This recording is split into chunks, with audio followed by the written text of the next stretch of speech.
দর্শক, নন্দন ব্রিজ অনুষ্ঠানে আপনাদেরকে বিরতির পরে আবারও আমন্ত্রণ জানাচ্ছি। আমি সুলতান আহমেদ। ব্যবসা বাণিজ্যের কথা বলছি, একজন ব্যবসায়ীর সংগ্রামের গল্প শুনছি, শুরু থেকে আজকে সফল হওয়ার তার গল্প শুনছি। আমাদের সঙ্গে রয়েছেন মনির ইসলাম, যিনি টরন্টোর একজন রিয়েলটর বিল্ডার, একই সঙ্গে যিনি একজন সমাজসেবক হিসেবে নিজেকে এরই মধ্যে প্রতিষ্ঠিত করেছেন। জনাব মনির ইসলাম, আপনাকে আমন্ত্রণ জানাচ্ছি আবারও আমাদের অনুষ্ঠানে বিরতির পরে। যেটি বলছিলাম যে আমরা যদি টরন্টো থেকে ৮,০০০ মাইল দূরে আমাদের মাতৃভূমিতে ফিরে যাই, সেই দেশটি নিয়ে নিশ্চয়ই আপনারা ভাবেন, কারণ মানুষের যখন প্রচুর অর্থবিত্ত হয়ে যায় তখন সে সমাজের বিভিন্ন দায়বদ্ধতা থেকে আমরা সিএসআর বলি আর যাই বলি, সেটি করা শুরু করে। আমি শুনলাম আপনিও সমাজের জন্য নানান রকমের কাজ করছেন। একটু বলবেন যে কি করছেন আর আপনার আর কি করার স্বপ্ন রয়েছে? আসলে স্বপ্ন তো অনেক বড়, কিন্তু সময় নেই। যে পর্যায়ে এখন চলে এসেছি, বয়সের কারণে হোক, বাট আর বাংলাদেশের কথা বললেন, এটা তো আসলে আমাদের রুটকে তো কখনো ভোলাও যায় না, অস্বীকারও করা যায় না। তো ডেফিনেটলি বাংলাদেশের প্রতি একটা টান সবসময় ছিল, এখনও আছে, ভবিষ্যতেও থাকবে। আর এখানে আমাদের কমিউনিটির, আমার যেটা মনের থেকে চাওয়া বা আকাঙ্ক্ষা, সেটা হলো আমাদের কমিউনিটিকে মেইন স্ট্রিমে একটু এগিয়ে নিয়ে যাওয়া। তো এখন অনেকেই হয়তো প্রশ্ন করে যে আপনি আসেন না কেন। আমার আসলে ব্যক্তিগতভাবে আসার কোনো ইচ্ছা নেই, বাট আমি যদি কেউ আসে বা আসার ইচ্ছা পোষণ করে এবং তার যদি সেই কোয়ালিটি থাকে, ডেফিনেটলি আমি তার পিছনে কাজ করব। অবশ্যই সেটি একটি। আরেকটি বিষয় হচ্ছে, বাংলাদেশ থেকে প্রচুর ইয়াংরা আসছে টরন্টো শহরে। আপনি জেনে থাকবেন যে প্রচুর আসছে এখন। কেউ হয়তো বা পড়াশোনার ভিসায় আসছে, কেউ হয়তো বা ইমিগ্রেট হয়ে আসছে, কেউ আবার ট্যুরিস্ট ভিসায় এসে এখানে অন্যভাবে কনভার্ট করার চেষ্টা করছে। তো এই মানুষগুলো শুরুতে আসলে গাইডলাইনের অভাবে ভোগে অনেক ক্ষেত্রেই। অ্যাসোসিয়েশন কিছু রয়েছে, বাট তারাও আসলে যতটুকু চাহিদা সেই তুলনায় তেমন কিছু করতে পারে না। এখানে কিছু করা রয়েছে বলে আপনি মনে করেন কি? আমাদের আসলে বেশ কয়েকটা সংগঠন আছে এখানে, যারা নিউ কামারদেরকে ওয়েলকাম করে। নিউ কামারদের বিভিন্ন সমস্যা বা কোথায় শুরু করবে, প্লাস থাকার ব্যবস্থা করা, ইংলিশ বা মেডিকেল সাপোর্ট, এগুলোর ব্যাপারে আমাদের বেশ কয়েকটা অর্গানাইজেশন এখানে আছে, যাদেরকে বিহাইন্ড দ্য সিন আমরা সাপোর্ট করি এবং তারা নিউ কামারদেরকে সাপোর্ট করেন।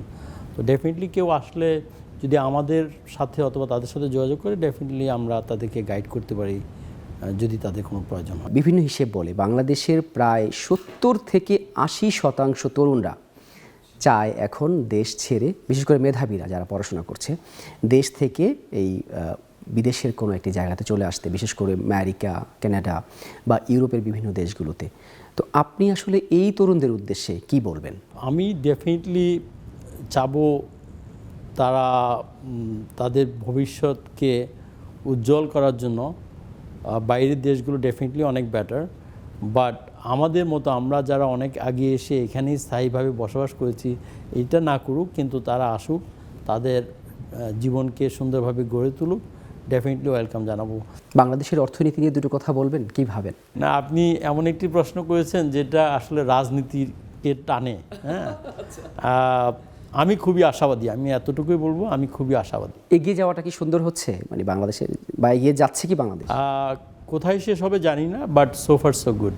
আমরা জানি যে অর্থনীতিতে যারা আপনারা প্রবাসে থাকেন, বাংলাদেশের অর্থনীতিতে ব্যাপক ভূমিকা রাখেন তারা, কারণ আপনাদের পাঠানো রেমিটেন্স দেশের অর্থনীতিকে শক্তিশালী করছে, বেগবান করছে। সেই হিসেবে আপনি কি বলবেন যে নীতি নির্ধারকদের কাছে বা সরকারের কাছে যারাই রয়েছে, কি দাবি দাওয়া করেন আপনারা? আসলে বিগত যতগুলো সরকারই ছিল, প্রবাসীদের কথা কেউই সেভাবে চিন্তা করেননি। আর এখন যেই সরকার আমরা অলরেডি দেখতে পেয়েছি, তারা প্রবাসীদের জন্য বিভিন্ন সুযোগ সুবিধা, তারপর রেমিটেন্স পাঠানোরও তো আপনার যদি সহজভাবে পাঠানো যায়, তখন এটা প্রবাসীদেরকে আরেকটু আকৃষ্ট করে। আর আমাদের এখানকার যে কনসুলেট জেনারেল বা বাংলাদেশে বিভিন্ন দেশে আমাদের যে অ্যাম্বাসিগুলো আছে, আমার মনে হয় তাদের প্রবাসীদের প্রতি আরেকটু যত্নবান, আরেকটু সুদৃষ্টি দেওয়া উচিত। আমি একটি কথা না বললেই নয়, কিছুদিন আগে আমাদের বাংলাদেশ কনসুল জেনারেলের যে ওয়েবসাইট আছে, আমি মনে করি নো ভিসা অথবা নিউ পাসপোর্ট, ই পাসপোর্ট যেটাই করতে যান, এটা একেবারেই ইউজার আনফ্রেন্ডলি। আমি সংশ্লিষ্ট কর্তৃপক্ষকে বলবো এটা অবশ্যই যেন ইউজার ফ্রেন্ডলি করা হয়। তো এই ধরনের আরও অনেক কিছু আছে যেগুলো প্রবাসীদের, কারণ এখানে দেখেন কেউ কিন্তু শখে বিদেশে আসে না, অনেকেই ফ্যামিলি রেখে বছরের পর বছর এখানে থাকে, অনেক কষ্ট তাদের মধ্যে অলরেডি থাকে। এরপরে এখানে যদি এসে আরও স্ট্রাগল করতে হয় ছোটোখাটো কিছু জিনিস নিয়ে, তো এই জিনিসগুলো আমি বলবো সরকারের ডেফিনেটলি সুদৃষ্টি দেওয়া উচিত। আপনি অনেকেরই বলছিলেন যে অনেকেই পরিবার ছেড়ে এখানে থাকেন, যদিও আপনি পরিবার নিয়ে থাকেন। বেশিরভাগই এখন যারা প্রতিষ্ঠিত আপনারা, তারা পরিবার নিয়ে এখানে থাকেন। এবং আপনার পরিবার সম্পর্কে অত্যন্ত মজার একটি বিষয় আমি জানতে পারলাম যে আপনার সহধর্মিণী মোমো ইসলাম, তিনিও আপনার মতো রিয়েলটর। তো আপনারা কার কাছে কে বিক্রি করেন, কার কাছ থেকে কী কিনেন বলেন? খুব সুন্দর একটি প্রশ্ন। আসলে আমি যখন রিয়েল এস্টেট শুরু করি কখনোই ভাবিনি যে আমার সহধর্মিণী মোমো ইসলাম এই পেশাতে সম্পৃক্ত হবেন, কিন্তু আল্লাহরই অশেষ রহমত, আপনাদের দোয়ায় আমার ব্যবসার পরিধি বেড়ে যাওয়াতে আমার সাপোর্ট দরকার ছিল। তো সেই সাপোর্টিং হ্যান্ড হিসাবেই তাকে আনা, এবং থ্যাঙ্কস অলমাইটি, সেও অনেক ভালো করছেন একই লাইনে, আমরা দুজনই একসাথেই কাজ করছি। গত 8 বছর ধরে আপনি বেস্ট সেলার হয়েছেন, সেই ক্ষেত্রে আপনার সহধর্মিণী কেমন করছে?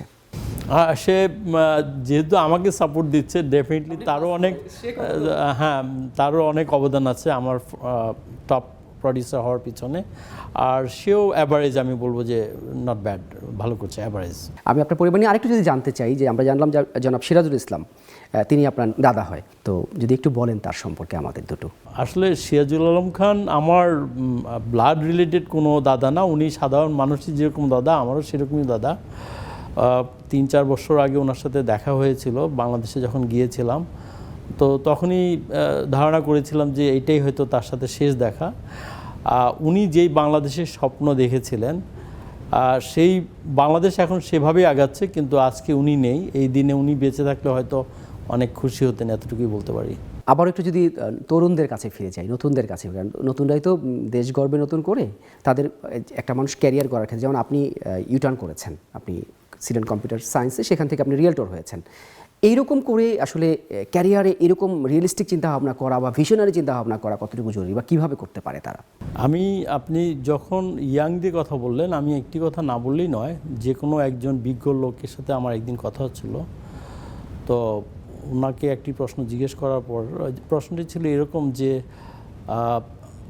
What kind of advice do you have for me, যখন আমার বয়স অনেক কম ছিল।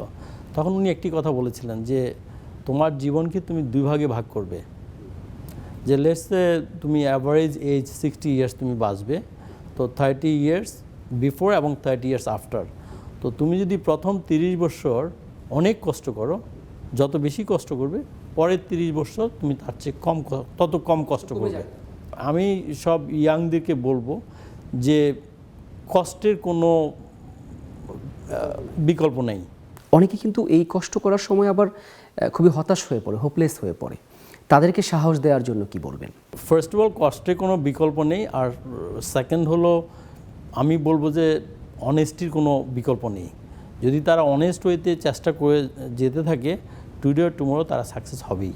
আপনি যেটা পছন্দ করবেন ওটাতেই আপনি যাবেন। আপনি কখনোই চিন্তা করবেন না যে ও এটাতে এভাবে করেছে, হ্যাঁ, কিন্তু আপনি নিজে হয়তো এটা আপনার পছন্দ না, তারপর বা আরেকজনের চাপে আপনি করবেন, এটা আমি কখনোই রিকমেন্ড করবো না। আপনি যেটা লাইক করবেন আপনি সেটাতেই কষ্টটা ব্যয় করবেন। অনেকেই বলে, বিশেষ করে যারা বাংলাদেশে থাকেন, তারা এমন চিন্তা করে যে কানাডা এত বড় দেশ, সেইখানে আবার বাড়ির ক্রাইসিস কি করে হয়, থাকার জায়গার ক্রাইসিস কি করে হয়, এত ল্যান্ড তারা কেন বাড়ি বানায় না? এই প্রশ্ন যদি আমি আপনাকে এইভাবেই করি, আপনি কি উত্তর দেবেন? হ্যাঁ, ল্যান্ড প্রচুর, বাড়ি কিন্তু হচ্ছে, কিন্তু আপনার লিমিটেড হচ্ছে। আমার যতটুকু ঘাটাঘাটি করে দেখলাম যে প্রতি বছর 1,80,000-এর মতো সরকার বাড়ি বানানোর পরিকল্পনা করছে 2030 পর্যন্ত। এটি কি আপনি মনে করেন পর্যাপ্ত নাকি? এই পরিকল্পনা কিন্তু রিসেন্টলি আসছে, হ্যাঁ, এটা কিন্তু আগে থেকে করা হয়নি, বাট এটা করতেও তো সময় লাগে। একসাথে চাইলে তো আপনি সব করা যাবে না, বাট স্টার্ট করতে হবে। কিন্তু যে পরিমাণ তারা বানাচ্ছে তার চেয়ে বেশি ডিমান্ড, তো ডিমান্ডটা তারা মেকআপ করতে পারছে না, যার ফলে প্রপার্টির প্রাইসটা এরকম যাচ্ছে। শহরে অনেক রিয়েলটর রয়েছে, কেন মানুষ মনির ইসলামের কাছে আসবে? সার্ভিস, অনেস্টি, ট্রান্সপারেন্সি এবং হার্ডওয়ার্ক, যেটা আমি আপনাকে বললাম। আমি একটি কথা আমার সব ক্লায়েন্টকেই বলি যখন প্রসঙ্গ আসে, সেটা হলো যে আপনার পছন্দের বাড়ি না পেতে আপনি টায়ার্ড হয়ে যেতে পারবেন, কিন্তু আপনাকে শো করতে পারি আমি টায়ার্ড হব না। সো যতদিন পর্যন্ত আপনার পছন্দের বাড়িটা না পাবো আমরা, ততদিন আপনি দেখতে থাকেন।